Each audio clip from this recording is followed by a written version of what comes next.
नमस्कार दोस्तों, जय महाकाल, जय भोलेनाथ। स्वागत है आपका हमारी YouTube चैनल, जहां भगवान शिव की अटूट भक्ति, उनकी लीला, चमत्कारिक कथाएं, शिव मंदिरों की यात्राएं और सच्ची श्रद्धा की अनमोल बातें आपके साथ साझा की जाती हैं।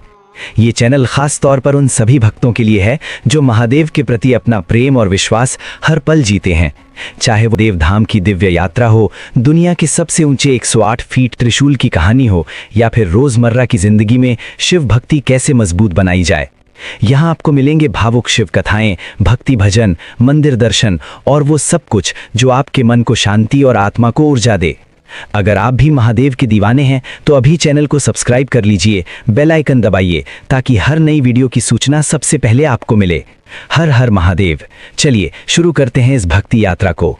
जय शिव शंभू। महाशिवरात्रि की पावन रात थी। चारों ओर ओम नमः शिवाय का जाप गूंज रहा था। मंदिरों में दीप जल रहे थे और भक्त व्रत रखकर भगवान शिवा की आराधना कर रहे थे। एक छोटे से गांव में एक गरीब लकड़हारा रहता था। वो बहुत भोला था, लेकिन सच्चे मन से महादेव को मानता था। एक दिन जंगल में लकड़ी काटते काटते उसे देर हो गई। रात गहरी हो चुकी थी और वो डर के कारण एक पेड़ पर चढ़ गया। उसे पता नहीं था कि उस पेड़ के नीचे एक शिवलिंग स्थापित है। रात भर जागते रहने के लिए वो पेड़ की पत्तियां तोड़ तोड़ कर नीचे गिराता रहा। संयोग से वो बेलपत्र का पेड़ था और वे पत्तियां सीधे शिवलिंग पर गिरती रहीं। भूखा प्यासा लकड़हारा पूरी रात जागता रहा। ये अनजाने में किया गया उपवास और जागरण महाशिवरात्रि का व्रत बन गया। प्रातः होते ही आकाश में प्रकाश फैल गया। तभी वहां दिव्य ज्योति प्रकट हुई।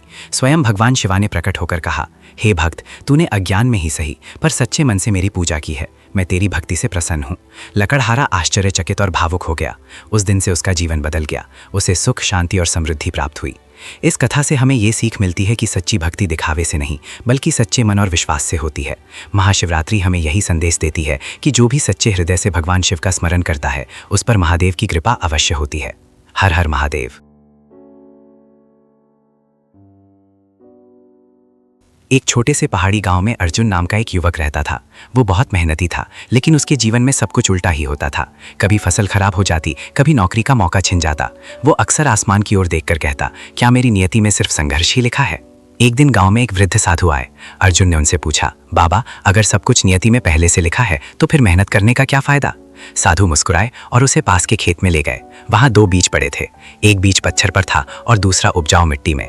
साधु बोले, दोनों की नियति एक जैसी लगती है, बीज होना, लेकिन जो मिट्टी में है, अगर पानी और धूप मिले तो वो पेड़ बनेगा। जो पत्थर पर है वो सूख जाएगा। नियति अवसर देती है, लेकिन उसे फल बनाना तुम्हारे कर्म पर निर्भर है।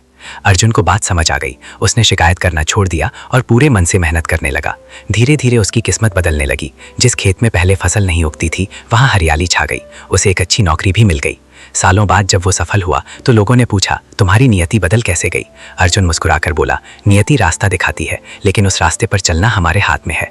इस कहानी से हमें ये सीख मिलती है कि नियति को दोष देने से कुछ नहीं बदलता। सच्ची शक्ति हमारे कर्म, धैर्य और विश्वास में छिपी होती है, क्योंकि नियति वही बदलती है जो खुद बदलने का साहस रखता है।